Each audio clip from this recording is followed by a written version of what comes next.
In the last section, we spoke about our solution to the queue from stack problem. In this section, we're now going to start to implement that solution.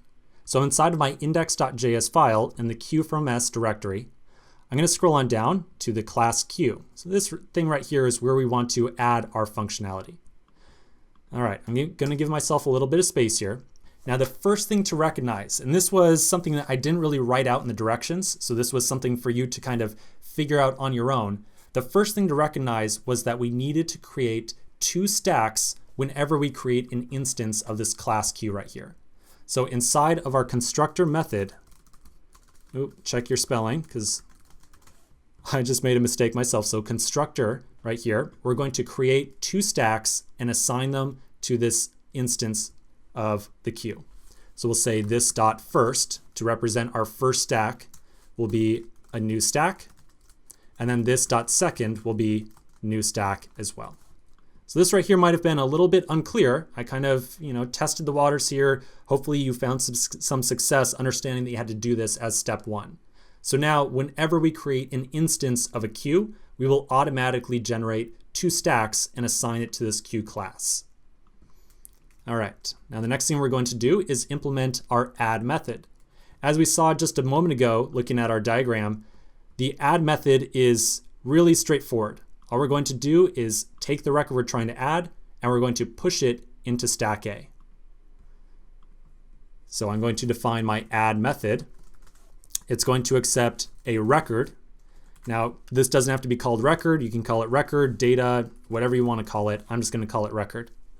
We're going to take that record right there and we're going to push it into our first stack. So we'll call this .first.push and we'll pass in our record like so. All right, so now if we created an instance of a queue and called add on it multiple times, like let's imagine with multiple colors here, we could add into it green, blue, and red. So now after adding those three records, if we called remove on our queue structure, my expectation would be that I would get back the record green right here. So let's now implement our remove method. So this is where the bulk of logic is going to come into play. So here is remove. So we want to make sure that we iterate through all of the records inside of stack A. For every record in stack A, we want to pop it out and push it into stack B. The next thing to recognize here is that whenever we say iterate through, we really only can tell whether or not there are any remaining records inside of stack A through the use of the peek method. So what we're going to do is we're going to call the peek method. And so long as it returns a record, we will continue to iterate and continue to push records from A over to B. Now, I don't know about you, but the first thing that comes to mind when I describe what we're trying to do there is a while loop. So we're going to set up a while loop and we're going to continue running that while loop so long as this .first.peek, which represents stack A right here, returns a truthy value or returns basically a value. So inside of our remove method, we'll say while this .first.peek, as long as this keeps returning a value right here, as long as there's still something for us to operate on, we will pop out a record. So we'll say const record is this .first.pop, and then we will push it into our second stack. So this .second.push, and we'll add our record into it. Now, when you look at these two lines of code right here, I wrote it this way just to make sure that what we're doing here is very clear. But of course, this can be easily combined down into one line.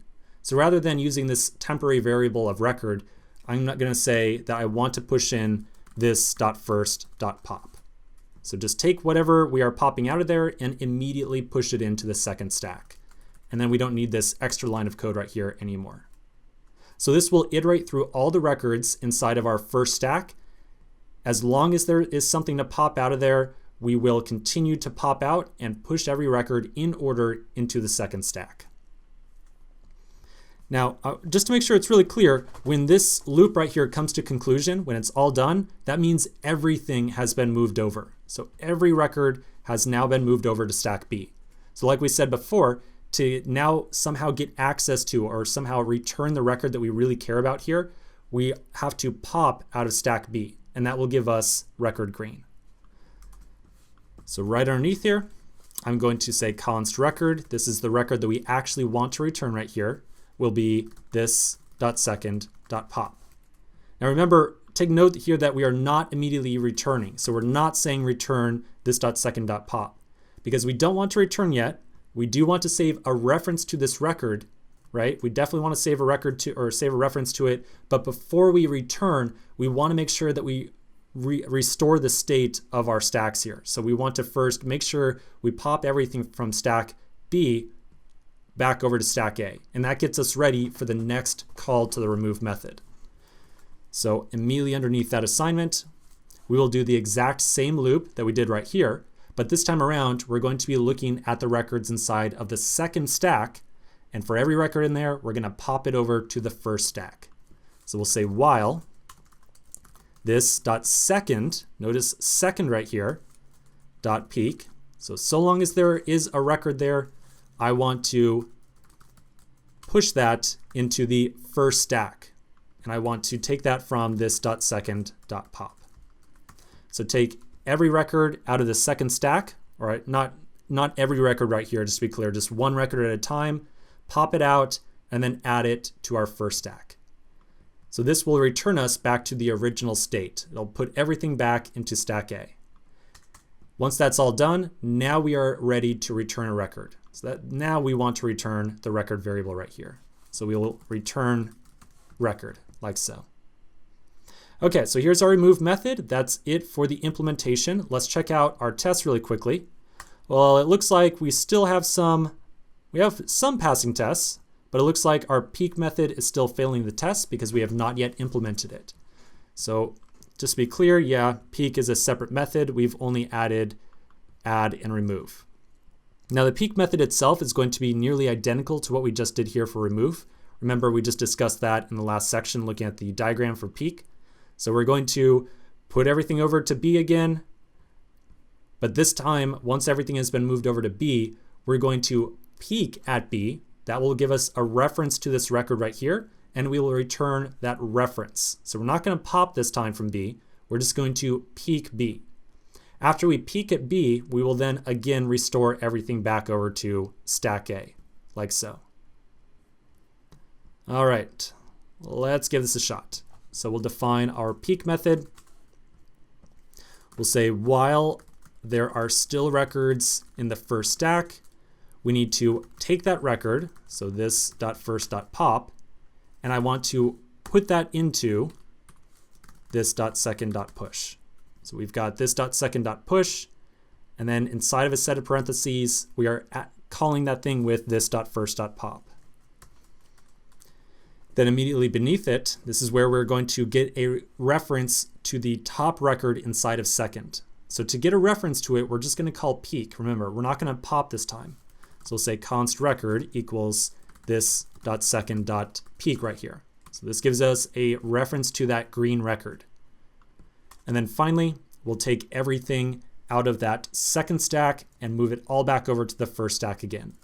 So while this.second.peek, by the way, make sure that you've got parentheses after both the peek calls right here. You don't want to just be calling this.second.peek without the parens. Make sure you got the parens there. So while we still have records inside of the second stack, we will take every record out of there one at a time and push it into first. So this.first.push, this.second.pop. And then finally, at the very bottom, we will return the reference to the second record. So return record, like so. All right, let's check our test now, and it looks like everything is passing. All right, so not that bad. The big challenge here, like I said, is all about just seeing the problem one time. I think that as long as you kind of understand that first part of, okay, we're going to put everything into stack A, and then whenever we want to remove a record, we need to pop it all into stack B, and then pop the top of stack B one time. That's challenge number one. Then challenge number two is figuring out how to iterate or kind of process through all the records in a stack. And that's done by using a while loop along with the peek method right here. So hopefully this wasn't too bad. Again, this is probably one of the most common interview questions you're going to see with stacks and queues. And like I said before, yeah, no practical application, but that's the life of interview questions. So hopefully this was an enjoyable experience. Let's now continue in the next section. We're going to start to move on to our next big data structure. And this one's going to be a pretty big doozy, so let's move on and get started right away.